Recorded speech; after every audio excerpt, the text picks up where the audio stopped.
¿Y si te dijera que una sola persona cambió la forma en que entendemos decisiones tan humanas como casarse, tener hijos, estudiar o incluso amar?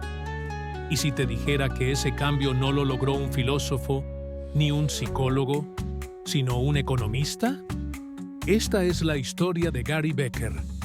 Y después de escucharla, no volverás a ver la economía de la misma forma. Porque para Gary Becker, la economía no era una cuestión de números fríos o gráficos incomprensibles. Era una herramienta poderosa para comprender cómo actuamos, por qué elegimos lo que elegimos y cómo, incluso sin darnos cuenta, nuestras decisiones más personales están moldeadas por incentivos, costos, beneficios y elecciones racionales. Sí, racionales. Incluso cuando amamos, incluso cuando odiamos, incluso cuando fallamos. Becker nació en 1930, en una familia de inmigrantes judíos en Pensilvania. Desde joven fue distinto. Se interesaba por la matemática, pero también por las personas. ¿Por qué actuaban como actuaban? ¿Por qué unos prosperaban y otros no? ¿Por qué algunas familias escapaban de la pobreza y otras quedaban atrapadas por generaciones? Cuando llegó a la Universidad de Princeton y luego a Chicago, algo en él hizo clic. Descubrió que la economía podía ser mucho más que un campo limitado a mercados y finanzas, que podía ser una forma de ver la vida misma, una lente para entender la discriminación, el crimen, la familia, la educación, la adicción, incluso el racismo. Pero cuando comenzó a publicar esas ideas, lo llamaron loco, lo ridiculizaron, lo acusaron de simplificar al ser humano, de convertirlo todo en un cálculo.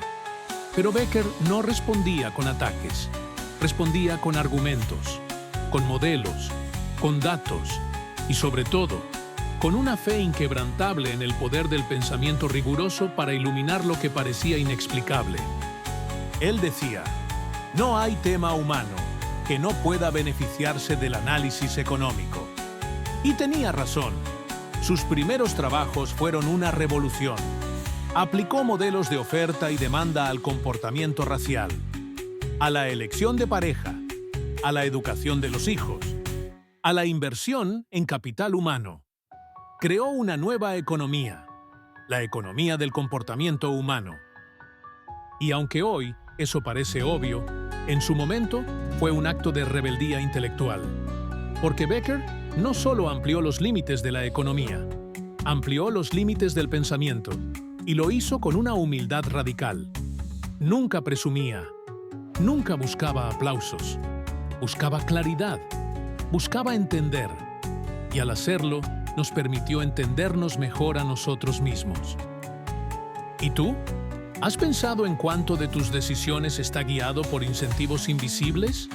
¿Por qué eliges estudiar una carrera y no otra? ¿Por qué te quedas en un trabajo que no te llena? ¿Por qué amas a alguien que tal vez no te conviene?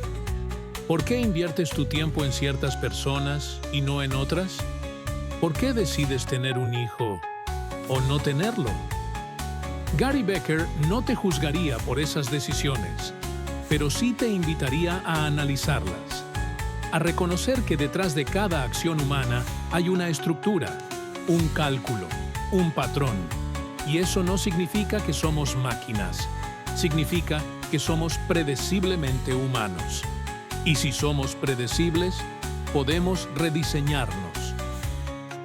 Podemos cambiar los incentivos, podemos tomar mejores decisiones, podemos crear contextos que liberen, que eleven, que empoderen. Esa es la belleza del pensamiento de Becker. No era para controlar a las personas, era para entenderlas y transformarlas. Él decía que una sociedad que entiende los costos de la discriminación invierte en equidad, que un país que mide el valor del capital humano invierte en educación, que una persona que comprende el precio oculto de su tiempo empieza a vivir con más conciencia. Eso es economía y eso es evolución. Gary Becker no solo ganó el Premio Nobel de Economía, ganó algo más valioso: el respeto de quienes, al principio, lo rechazaron, porque al final sus ideas eran demasiado claras para ignorarlas y demasiado humanas para descartarlas. Gary Becker no era un provocador, era un pensador, pero sus ideas eran tan contundentes, tan inesperadas, que muchas veces sacudían los cimientos de disciplinas enteras. Porque mientras muchos economistas se encerraban en modelos predecibles de mercados y dinero, él se atrevía a mirar donde nadie más miraba: en el hogar, en el aula, en las decisiones cotidianas, en el alma del comportamiento humano. Y una de sus mayores contribuciones fue al capital humano. Becker fue quien popularizó esta noción, que invertir en una persona, en su educación, en su salud, en su experiencia, no es solo un acto moral o social, es una inversión económica real, que cada hora de estudio, cada curso tomado, cada habilidad adquirida, es una forma de construir un activo invisible, pero valiosísimo. Esto cambió para siempre la forma en que gobiernos, empresas y personas entendieron el desarrollo. Ya no se trataba solo de infraestructura, tecnología o capital financiero. Se trataba de personas, de su potencial, de su preparación, de su capacidad para aprender, decidir, crear y crecer. ¿Y tú? ¿Cómo estás invirtiendo en tu capital humano? ¿Estás cultivando habilidades o solo sobreviviendo? ¿Estás leyendo, aprendiendo, desafiándote o esperando a que el sistema lo haga por ti? Becker nos recordó algo potente: que el conocimiento no es un lujo, es una estrategia, que formarse no es solo una aspiración, es una necesidad para quien quiere elevar su vida, tomar mejores decisiones y tener más libertad. Pero no se detuvo ahí. Aplicó esa misma lógica a algo que pocos se atrevían a tocar: el crimen. Sí, el crimen. Para Becker, incluso los criminales toman decisiones racionales. No necesariamente buenas ni éticas, pero sí racionales dentro de su contexto. Evalúan beneficios y riesgos, evalúan costos, evalúan oportunidades. Y eso cambió para siempre el enfoque de la política criminal. Porque si el crimen es una elección influenciada por los incentivos, entonces, para reducirlo, no basta con castigar más. Hay que recalibrar el sistema de incentivos. Hay que ofrecer alternativas reales. Hay que aumentar las oportunidades legítimas y reducir la rentabilidad del delito. Becker no justificaba el crimen, lo explicaba. Y al explicarlo, nos dio herramientas para combatirlo desde la raíz, desde la pobreza, desde la falta de acceso, desde la educación, desde la prevención. Y ese enfoque fue, una vez más, tan poderoso como incómodo, porque obligaba a políticos, policías, economistas y ciudadanos a dejar de pensar en el crimen como algo ajeno y empezar a verlo como una consecuencia del entorno que todos ayudamos a construir. Pero donde realmente rompió todos los esquemas fue al aplicar la economía a la familia. Becker fue el primero en construir modelos económicos del matrimonio, el divorcio, la fertilidad, la distribución del trabajo doméstico, y lo hizo no para deshumanizar esos procesos, sino para entenderlos. ¿Por qué algunas personas deciden casarse y otras no? ¿Por qué ciertas parejas deciden tener muchos hijos y otras ninguno? ¿Por qué el trabajo dentro del hogar no remunerado tiene un valor invisible pero enorme? ¿Cómo afecta todo esto al bienestar económico de las familias, especialmente de las mujeres?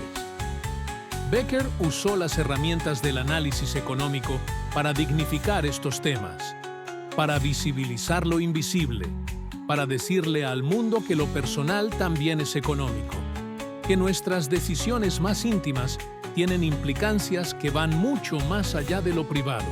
Y aquí es donde su pensamiento se vuelve una herramienta de empoderamiento, porque cuando entiendes el valor real de tu tiempo, eliges distinto. Cuando comprendes los costos ocultos de tus relaciones, te relacionas distinto. Cuando reconoces que criar un hijo es una inversión de recursos y energía, valoras distinto. Cuando entiendes que amar también implica elegir, vives con más conciencia. Gary Becker no quería reducir al ser humano a un gráfico. Quería ampliar nuestra comprensión de lo que significa ser humano. Y al hacerlo, construyó un puente entre la economía y la vida. Un puente que tú puedes cruzar cada vez que tomas una decisión importante. ¿Estoy maximizando valor o evitando incomodidad? ¿Estoy eligiendo por mí o por lo que esperan de mí? ¿Estoy gastando mi tiempo o invirtiéndolo en mi versión más elevada? La genialidad de Gary Becker no radicaba en que tuviera todas las respuestas, sino en que hacía mejores preguntas. Preguntas que nadie más se atrevía a formular. Preguntas que incomodaban, que sacaban al pensamiento económico de su zona de confort y lo llevaban a lugares donde nunca antes se había atrevido a entrar. Porque Becker no quería que la economía fuera solo una herramienta técnica. Quería que fuera una forma de leer la realidad. Y en ese proceso, revolucionó el campo desde adentro. En la Universidad de Chicago, un bastión del pensamiento económico clásico, Becker fue una figura central, pero no por su ortodoxia. Lo fue por su capacidad de desafiar los límites de la propia disciplina con una lógica implacable. Fue parte clave de lo que luego se llamó la Escuela de Chicago, pero con un matiz. Mientras otros se enfocaban en mercados, él se enfocaba en personas. Mientras otros hablaban de competencia perfecta, él hablaba de las decisiones imperfectas del día a día. Y eso lo volvía profundamente humano y peligrosamente innovador. Al inicio, muchos economistas tradicionales lo miraban con recelo. Decían que eso no era economía, que hablar de matrimonio, crimen o educación era territorio de otras ciencias. Pero Becker no retrocedía, no se defendía, solo seguía escribiendo, investigando, publicando, con una serenidad que desarmaba, porque sabía que el tiempo pone todo en su lugar. Y así fue. Poco a poco, sus ideas comenzaron a encontrar eco en otras disciplinas. Psicólogos, sociólogos, educadores, politólogos. Empezaron a aplicar sus modelos, a testearlos, a descubrir que sí funcionaban, que sí explicaban, que sí predecían. Y sin darse cuenta, Becker no solo cambió la economía, creó una nueva forma de pensar. Una forma de pensar que hoy se llama economía del comportamiento, análisis económico del derecho, economía de la familia, economía de la discriminación. Todas áreas que él abrió con su valentía y su visión. Pero más allá del contenido, lo que inspiraba de Becker era su método, su disciplina, su compromiso con la claridad. Nunca escribía para impresionar, escribía para iluminar. Su estilo era directo, limpio, profundo, y eso lo hacía accesible, comprensible y transformador. Tanto así que en 1992 recibió el Premio Nobel de Economía. Pero, fiel a su carácter, no lo celebró como un logro personal. Lo vio como una validación del enfoque que él venía cultivando durante décadas. Un enfoque que ponía al ser humano en el centro del análisis económico, que decía, la economía no está solo en las empresas, está en las decisiones que tomas cada día. ¿Y tú? ¿Estás usando tu mente como lo hacía Becker? ¿Estás cuestionando lo establecido? ¿Estás atreviéndote a pensar distinto? ¿O estás aceptando las reglas del juego sin preguntarte quién las diseñó? Becker enseñaba sin levantar la voz, pero lo que decía era imposible de ignorar.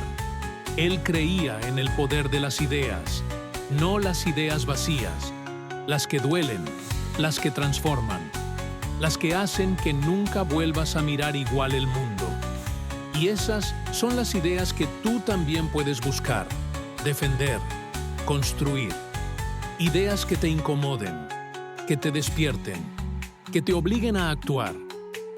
Porque si algo nos enseñó Becker es que la economía, en el fondo, es una herramienta de libertad. Nos da lenguaje para entender, nos da marco para decidir y nos da poder para cambiar. Y ese poder está hoy en tus manos. No hace falta tener un título para aplicarlo. Hace falta tener intención. Porque cuando entiendes los incentivos de tu vida, puedes rediseñar tu entorno. Cuando entiendes los costos de tus elecciones, puedes vivir con más conciencia. Cuando entiendes lo que Becker vio, puedes vivir más libre. Gary Becker no se parecía a la figura fría y distante que muchos asocian con los economistas. No vestía con extravagancia.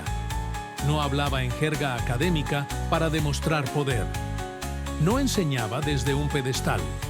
Enseñaba desde la cercanía, desde la honestidad, desde la convicción de que las ideas, para tener valor, deben ser vividas. En los pasillos de la Universidad de Chicago, era común verlo conversando con alumnos después de clase, respondiendo con paciencia, desafiando con preguntas, regalando tiempo, el recurso más valioso que tenía, a quien demostrara curiosidad genuina. Nunca despreciaba una duda, nunca subestimaba una pregunta, porque creía profundamente que la inteligencia no está en lo que ya sabes, sino en lo que estás dispuesto a seguir explorando. Muchos de sus estudiantes llegaron a ser figuras destacadas en el mundo académico y político, pero casi todos coinciden en algo. Más allá de su genio, lo que más recordaban era su generosidad intelectual. Y esa generosidad se extendía también a su manera de ver el mundo.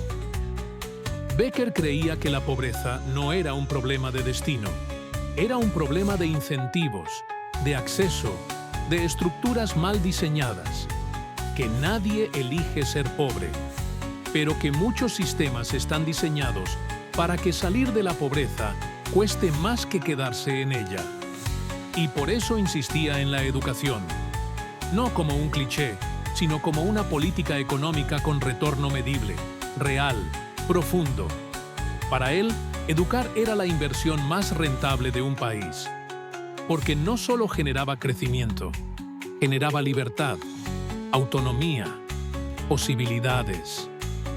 También tenía una visión clara sobre el amor y la familia, no desde la frialdad del cálculo, sino desde el entendimiento de que toda relación es, en el fondo, una decisión constante, un intercambio de recursos, tiempo, atención, cuidado, sacrificio, y entender eso no lo hacía menos romántico, lo hacía más consciente, porque Becker no buscaba eliminar la emoción, buscaba revelarla, comprender cómo se entrelaza con los incentivos, con los costos ocultos, con las elecciones que tomamos cada día, muchas veces sin saber por qué. Esa era su forma de amar la vida, entendiéndola. Y por eso podía hablar con claridad sobre los hijos, sobre el divorcio, sobre la maternidad, sobre la vida en pareja, sin dogmas, sin moralismo, solo con honestidad y evidencia. También reflexionaba mucho sobre el tiempo. Para él, el tiempo era el recurso más escaso y el más subestimado, el que todos damos por sentado, hasta que nos damos cuenta de que no podemos comprar más, de que cada minuto gastado sin intención es un costo que no se recupera. ¿Y tú? ¿Cómo estás usando tu tiempo? ¿Lo estás invirtiendo en lo que te eleva? ¿O lo estás gastando en lo que te distrae? ¿Estás diseñando tu vida o solo reaccionando a ella? Becker creía que la libertad no se logra solo con leyes. Se logra con decisiones bien tomadas. Y para tomar mejores decisiones, necesitas claridad. Y para tener claridad, necesitas pensamiento crítico, estructura, reflexión. Eso es lo que él enseñaba. No solo economía. Enseñaba a pensar, a razonar, a hacerse responsable, a dejar de culpar al sistema y empezar a hackearlo desde dentro. con inteligencia, con estrategia, con convicción, y por eso su influencia sigue viva. No solo en los libros, sino en cada persona que entendió que detrás de una buena decisión hay algo más que instinto, hay comprensión. Gary Becker no fue solo un economista que pensó diferente, fue un rebelde del pensamiento, un explorador de lo invisible, un pionero silencioso que nos enseñó que la vida no necesita ser caótica si la entendemos con claridad, que detrás del amor, el crimen, la pobreza o el matrimonio, también hay lógica, también hay estructura, también hay elecciones. Y al recordarlo, no estamos celebrando un Nobel. Estamos recuperando una forma de ver la realidad que nos devuelve el control. Porque si entendemos cómo pensamos, podemos pensar mejor. Y si pensamos mejor, decidimos mejor. Y si decidimos mejor, vivimos mejor. Para que no olvides nunca lo que Gary Becker sembró en este mundo, aquí tienes sus 10 ideas más poderosas, no para repetir, sino para aplicar. Toda decisión humana puede ser entendida. Nada es 100% irracional. Hay siempre un incentivo, un costo, una razón detrás. Invertir en ti es la inversión más rentable. Tu educación, tu salud, tu tiempo son tu verdadero capital. El tiempo es tu activo más escaso. No lo desperdicies. No es reemplazable. Cada minuto mal usado es un costo invisible. El amor también es una elección. Invertimos en quienes creemos que nos generan valor emocional, personal o futuro. La pobreza no es moral, es estructural y se combate entendiendo y transformando los incentivos. Educar es empoderar, y una sociedad educada no necesita vigilancia constante, necesita más oportunidades. El crimen es racional dentro del entorno que lo permite. Cambia el entorno y cambias el comportamiento. Tu pareja, tus hijos, tu familia, son decisiones económicas también. No para monetizar, sino para comprender mejor tus elecciones de vida. Los sistemas de incentivos mueven el mundo. Si los entiendes, puedes rediseñar tu vida. Pensar diferente no te hace raro, te hace pionero. Las grandes ideas incomodan primero y transforman después. Y ahora, la pregunta no es qué pensaba Becker. La pregunta es, ¿cómo vas a usar tú ese pensamiento? ¿Vas a seguir reaccionando o vas a empezar a diseñar? ¿Vas a vivir desde la intuición automática o desde la conciencia? ¿Vas a quedarte con lo aprendido o vas a aplicarlo para elevar tu realidad? Porque tú, igual que él, puedes usar el pensamiento para liberar, para elegir mejor, para entenderte más profundamente y para inspirar a otros a hacer lo mismo. Comparte este video con alguien que aún no sabe que puede pensar diferente. Comenta cuál de estas ideas te tocó más. Y si estás listo para que más historias como esta te transformen por dentro, suscríbete a Singularidad Emocional. Este es un espacio donde las mentes despiertas se encuentran, donde las ideas importan y donde tú puedes empezar a construir la mejor versión de ti, desde hoy. Gracias por llegar hasta aquí. Nos vemos en el próximo video.